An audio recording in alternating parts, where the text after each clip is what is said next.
Buletin Dedik 4 April bersama saya Khairi Hazwan. Assalamualaikum dan salam sejahtera.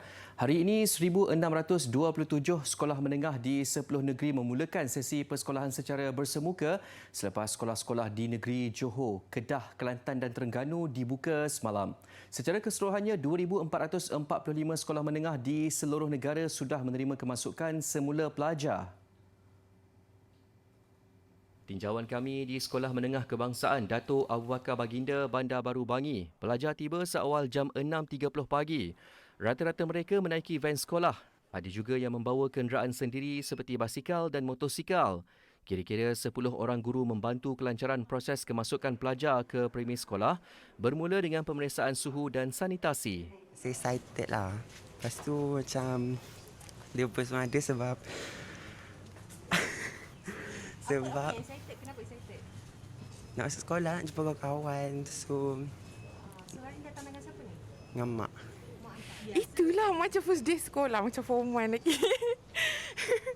Lepas tu kena pakai mask.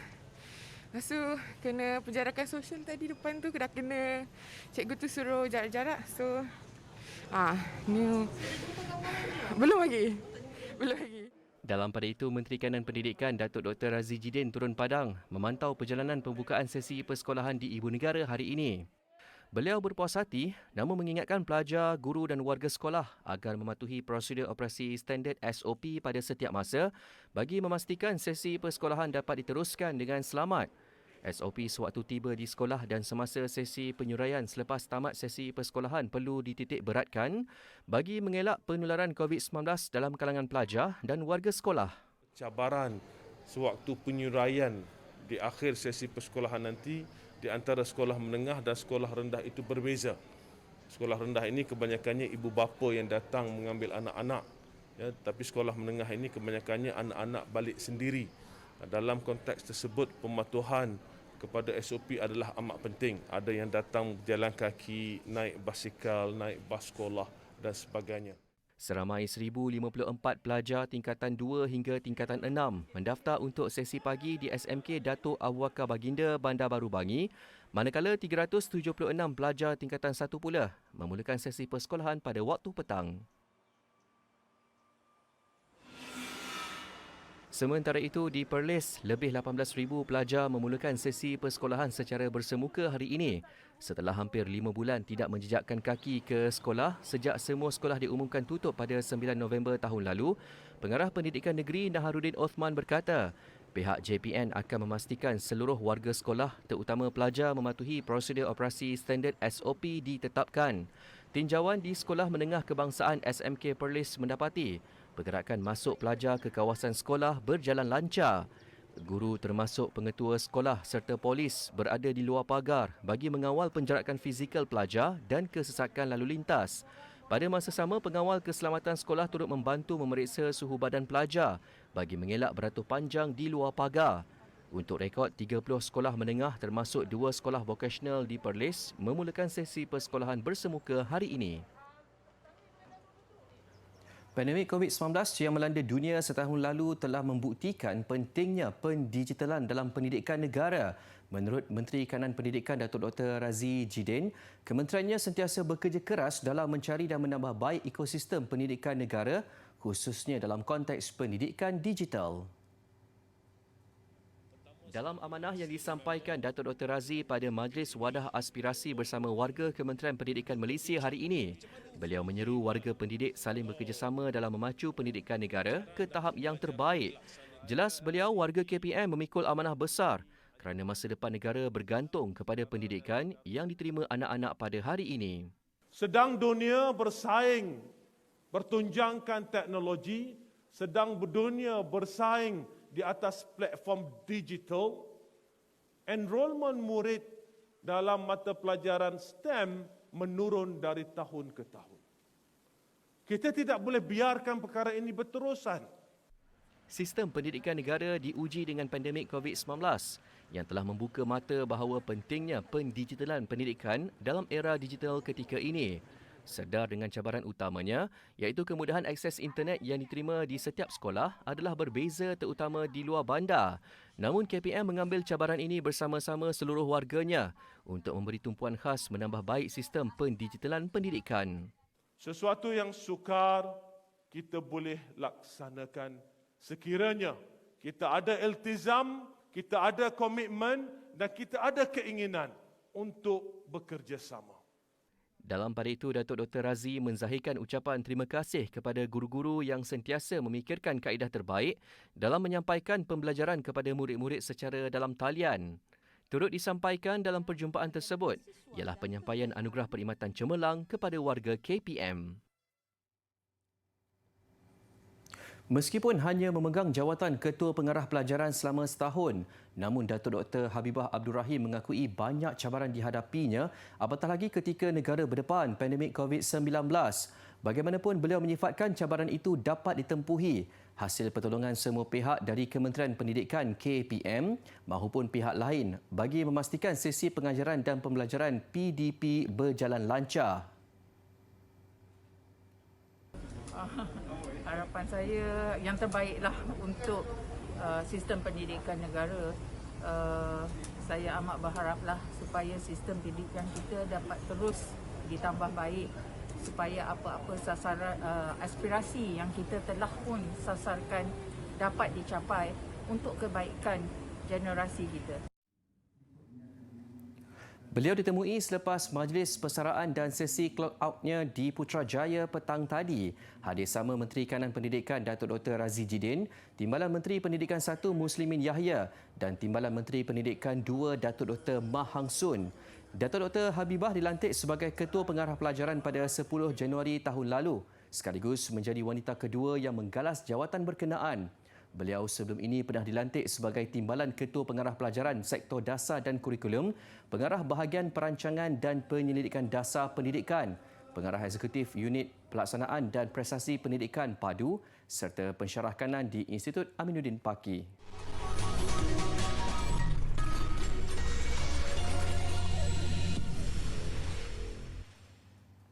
Kembali bersama Buletin Didik. Nasib menimpa seorang ibu tunggal yang kematian suami akibat dijangkiti virus COVID-19 mendapat perhatian Suruhanjaya Syarikat Malaysia SSM. Sumbangan wang tunai dan akaun skim Simpanan Pendidikan Nasional SSPNI disalurkan untuk 6 orang anaknya. Nur Adilah Rani, 34 tahun, mempunyai 6 orang anak berumur 1 hingga 12 tahun. Menerima sumbangan akaun SSPNI sebanyak RM500 setiap seorang untuk kegunaan pembelajaran anaknya di masa hadapan. Sumbangan disampaikan oleh Pengarah SSM Johor, Hairul Anwar Yassin. Okay, Alhamdulillah, program hari ini adalah merupakan program serahan zakat di bawah kategori prihatin didik dan juga prihatin keluarga. Yang mana untuk prihatin didik, SSM bukakan akaun untuk anak-anak Puan Nur Adilah seramai 6 orang. Mudah-mudahan dengan adanya simpanan itu mereka akan mudah untuk akan datanglah, menggunakan untuk akan datang. Untuk perhatian keluarga, kami beri sumbangan tunai kepada Puan Nur Adilah. Di samping itu, Nur Adilah juga layak menerima kemudahan skim pendaftaran perniagaan prihatin SPPP SSM.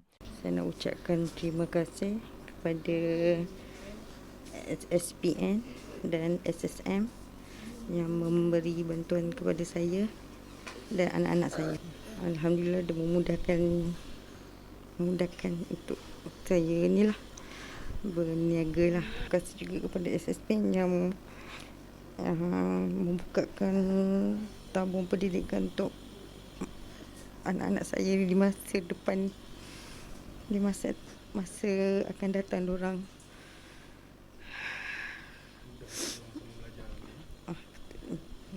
Memudahkanlah untuk anak-anak saya yang sambung belajar. Allahyarham Muhammad Yusof Harun meninggal dunia akibat COVID-19 17 Mac tahun lalu. Dalam kesibukan membuat kajian tentang kursus dan universiti pilihan masing-masing, ramai pelajar lepasan Sijil Pelajaran Malaysia SPM tidak melepaskan peluang untuk mengisi masa lapang dengan aktiviti berfaedah. Kebanyakan mereka berpendapat bahawa ini adalah peluang keemasan menambah pengalaman sebelum melanjutkan pelajaran ke Menara Gading. Bagi Amani Sofia Zulkarnain, pelajar dari Sekolah Seri Puteri Cyberjaya, pelbagai aktiviti dilakukan demi mengisi masa lapang. Antaranya mendaftar dalam kelas memandu dan bekerja sambilan sebagai tutor bahasa Inggeris dan matematik. Untuk isikan lagi masa lapang saya, hujung minggu ni saya akan menghadapi peperiksaan bahasa Korea. Alalan dah ada kemahiran tu, kita gunakan untuk masa depan kita nanti juga. Saya juga sedang mencari peluang untuk scholarships dan mana-mana universities yang universiti yang baiklah, yang terbaik dari segi dia punya keperluan asas yang ada kat situ, dia punya perkhidmatan dan sebagainya. Tambahnya, bidang yang bakal menjadi pilihan di universiti nanti adalah kejuruteraan mekanikal kerana minatnya yang mendalam dalam pembinaan enjin kapal terbang. Berbeza bagi pelajar Sekolah Menengah Sains Sultan Iskandar Mersing Johor, Zia Zulaika Kamarun Zaman, dia memilih untuk menambah duit poket sementara menunggu keputusan SPM dengan membantu ibunya membuat kek. Buat kek untuk dijual. So antaranya ada kek lapis asam manis, kek lapis prune, kek lapis biskof, ada kek lapis rempah, ada kek marble jelita dengan kek pisang. Saya membantu pakcik dan makcik saya untuk menjaga adik saudara saya yang masih kecil disebabkan mereka terlalu sibuk bekerja. So, saya pun membantu juga jaga mereka di samping atuk dengan nenek saya, tolong diorang. So, kadang-kadang saya bagi diorang makan, mandikan diorang, siapkan nak pergi sekolah. Kerana minatnya dalam subjek biologi ketika di sekolah, Zia berhasrat untuk memilih kursus asasi sains hayat. Dia bercita-cita untuk menyambung pengajian di Universiti Malaya UM. Sepanjang pengalaman saya di universiti ini, sekiranya pelajar tidak mempunyai minat dalam satu-satu kursus yang diambil di universiti, dia akan mendatangkan sesuatu masalah yang berpanjangan kerana sesuatu kursus terbabit memerlukan daya usaha yang berterusan bagi meneruskan kelangsungan pengajian di universiti. Kursus-kursus yang ingin dipilih ini perlulah mempunyai prospek kerja yang lebih baik untuk masa hadapan, dan pelajar-pelajar perlu bersedia sekiranya untuk bersaing dengan generasi-generasi yang mendatang, dan juga kena bersedia untuk menjadi usahawan yang mana memerlukan daya usaha kendiri yang optimum dalam kita memajukan diri kita sendiri suatu masa nanti.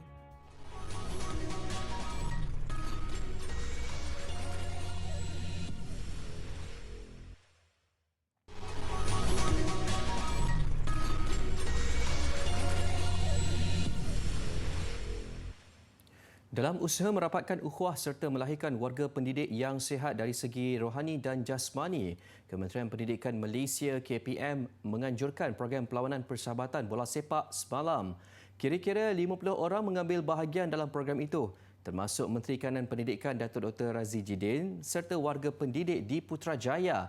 Program yang diadakan di Stadium Pancarona Presiden 18 Putrajaya itu merupakan antara aktiviti riadah untuk kecergasan minda tanpa mengetepikan amalan pematuhan prosedur operasi standard SOP sepanjang masa. Perlawanan persahabatan itu menyaksikan aksi lincah Datuk Dr. Razi yang bergandingan dengan Datuk Syed Azidi Syed Abdul Aziz, Ketua Komunikasi Korporat KPM di barisan penyerang. 30 orang kelainan upaya dari seluruh negeri Perak mencabar kemampuan diri dengan menyertai pertandingan paintball anjuran Persatuan Sahabat OKU Perak. Mereka terdiri daripada pelbagai kategori OKU. Menurut Presiden Sahabat OKU Perak, pertandingan yang dikhususkan untuk golongan kurang upaya telah lama dirancang namun terpaksa ditangguhkan ekoran pelaksanaan Perintah Kawalan Pergerakan PKP. Katanya pertandingan ini dianjurkan buat kali pertama di Perak dan bertujuan untuk memberikan cabaran kepada OKU yang ingin menguji kemampuan diri. Selalunya insan normal yang main benda ni. So kita terasa macam kita pun sempurna. Jadi kita pun nak mencuba juga untuk bermain. So alhamdulillah, dan kami rasa kami lebih normal dari insan normal. Tambahnya, menerusi permainan-permainan jenis ekstrim seperti paintball ini dapat menonjolkan bakat dan kebolehan OKU yang seterusnya akan meningkatkan keyakinan diri mereka. Sepanjang saya normal ke wheelchair ke, ni first time saya join permainan paintball ni. Memang sebelum ni tak pernah main kat mana-mana pun. So experience baru lah bagi saya.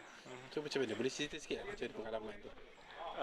Mula-mula sebenarnya takut sebab nak main, sebab kita tahu kita kursi roda. So kita takutlah kita tak boleh, pergerakan kita tu terbatas. So dia macam adalah perasaan takut nak main tu, tapi lepas dah cuba tu macam dia lebih kepada nak cabar diri kita, nak cuba join macam mana orang. Kita sebelum ni kita tengok je orang main kan, bila kita sendiri yang main baru kita tahu macam mana. Memang tak pernah, ini first time. Boleh cerita sikit pengalaman macam mana? Pengalaman paintball ni memang seronok lah, sebab sebelum ni kita tengok orang normal je yang main kan. So kita yang OKU ni, pelbagai-pelbagai OKU ni dapat mencubalah dengan seronok, lepas tu mencabar lah. Sebab dah kena pun tadi. Itu dia. So boleh cerita apa kesukaran yang dialami? Kesukaran ni macam saya, sebab saya rendah. So nak tengok yang orang lebih tinggi pada saya tu sukarlah. Cuma kelebihan saya boleh menyuruh lebih macam orang lain. Masa normal saya pernah main, tapi waktu OKU memang tak pernah bermain pun. Okey, boleh cerita sikit apa beza dengan normal dengan masa OKU? Banyak perbezaan dia. Salah satunya pergerakan lah. Macam normal biasalah, boleh running, boleh bergerak bebas, tapi bila dah jadi OKU ni sebelah kaki macam saya ni terhad sikit lah. Cara nak running pun susah, kalau boleh pun meniarap melangkak ke meloncat ke. Acara-acara seperti pertandingan ini juga dibuat sebagai salah satu platform untuk OKU dari seluruh negeri berkumpul dan bersosial. Kerajaan memperuntukkan RM89.2 juta di bawah program strategik memperkasa rakyat dan ekonomi pemerkasa bagi program pemeliharaan sungai untuk mengurangkan risiko banjir di seluruh negara. Menteri Alam Sekitar dan Air Datuk Seri Tuan Ibrahim Tuan Man berkata, daripada jumlah itu, 8.2 juta disediakan untuk projek pemeliharaan sungai bagi mengatasi risiko banjir tahun 2021 di Kelantan. Menurutnya, dua projek utama pembangunan lembangan sungai bersepadu PLSP di Kelantan telah mendapat peruntukan melebihi RM1.28 bilion. Tambahnya, perolehan kerja akan dilaksanakan secara undian dan tawaran kerja undi pada tahun ini juga dibuat dengan lebih banyak berbanding tahun lalu, iaitu 247 kerja di 10 jajahan di Kelantan. Ini kerana jelasnya hasrat utama kerajaan pada hari ini adalah untuk melihat sektor ekonomi domestik terus digerakkan. Beliau percaya melalui kaedah pemilihan secara undian akan dapat memastikan bahawa proses pelantikan kontraktor dapat disempurnakan secara terbuka dan telus. Animasi popular Ejen Ali dan Ejen Alicia mencipta sejarah apabila menjadi patung figura pertama diletakkan di lokasi tarikan pelancongan A River of Life A Roll. Jenama animasi itu menjadi simbolik dalam usaha mendidik masyarakat mengenai kepentingan pemeliharaan sungai dan kemudahan yang terdapat di kawasan Roll. Patung figura yang memaparkan karakter Ejen Ali dan Ejen Alicia dibina dengan berat 350 kg dan berukuran 6x4 inci itu ditempatkan di Jambatan Lebuh Pasar Besar. Kerjasama berkenaan adalah inisiatif Kementerian Wilayah Persekutuan KWP dalam misi memastikan mesej mengenai kepentingan penjagaan sungai sebagai sumber bekalan air bersih dan habitat alam semula jadi diterima secara berkesan. Menurut Ketua Pegawai Eksekutif Rangkaian Televisyen Media Prima Datuk Khairul Anwar Saleh, Media Prima Berhad MPB dan Wow Animation selaku penerbit Ejen Ali amat bangga apabila karakter animasi itu dipilih sebagai duta projek pemeliharaan alam sekitar dan sungai berkenaan. Tambah beliau, kerjasama yang terjalin bersama KWP itu juga menuntut komitmen membabitkan Ejen Ali menerusi kontrak yang diperbaharui setiap tahun. Malah patung figura itu akan kekal berada di lokasi berkenaan. Setakat ini, 2 video sudah dimuat naik dalam platform MPB termasuk YouTube Ejen Ali. Manakala 3 video lagi dijadual ditayangkan pada Jun, Ogos dan Oktober tahun ini.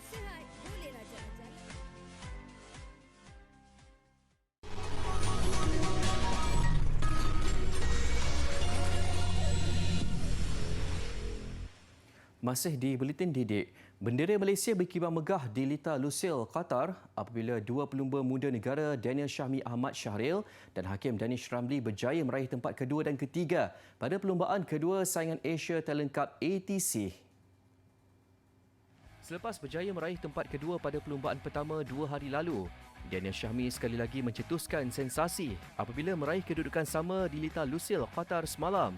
Lebih menarik, seorang lagi pelumba muda Hakim Danish turut berada di podium selepas cemerlang menamatkan perlumbaan di tempat ketiga. Syukur Alhamdulillah, dari hari ini saya dapat P2. Walaupun saya nak nombor 1 tapi Alhamdulillah saya dapat nombor 2. Pentingnya saya collect point untuk fight for championship. Jadi pada race hari ini cuaca agak berangin dan panas. Bagi saya race tadi susah untuk saya potong satu. Di sekor yang terakhir tu saya tengok ada gap sikit dan saya cuba untuk buka total awal dekat last corner untuk sampai finishing line sebab yang streetnya panjang juga. Alhamdulillah saya dapat nombor 3. Juara perlumbaan kedua ATC semalam kekal menjadi milik pelumba Jepun Tayo Furusato. Bagaimanapun, seorang lagi wakil negara Syarul Izzuan Syahril sekadar berpuas hati di tempat ke-11. Filem terbitan Netflix The Trial of the Chicago 7 berjaya menangi kategori filem terbaik menerusi anugerah Screen Actor Guild SAG Award di 2021. Majlis diadakan secara virtual ekoran penularan pandemik COVID-19. Filem arahan Aaron Sorkin yang berkisahkan tentang perbicaraan anti keganasan kaum itu juga diramal berpotensi besar untuk meraih kejayaan dalam kategori sama untuk anugerah Oscar yang bakal berlangsung pada 25 April ini. Pembikinan The Trial of the Chicago 7 menelan belanja kira-kira $35 juta atau hampir 145 juta ringgit. Ia meraih kutipan pecah panggung $115 juta atau lebih 476 juta ringgit. Selain itu, mendiang Chadwick Boseman dipilih pemenang untuk pelakon lelaki terbaik menerusi lakonan cemerlangnya dalam filem Ma Rainey's Black Bottom. Chadwick meninggal dunia pada Ogos tahun lalu akibat kanser usus. Sementara itu, pelakon Korea Selatan Yoon Yuh-jung turut mencipta kejutan apabila memenangi trofi pelakon pembantu wanita terbaik menerusi lakonannya dalam filem Minari. Pameran binatang peliharaan di Tokyo, Jepun mengakhiri Buletin Didik malam ini. Saya Khairi Hazwan Muhammad Asri. Salam hormat, salam ceria dan Assalamualaikum.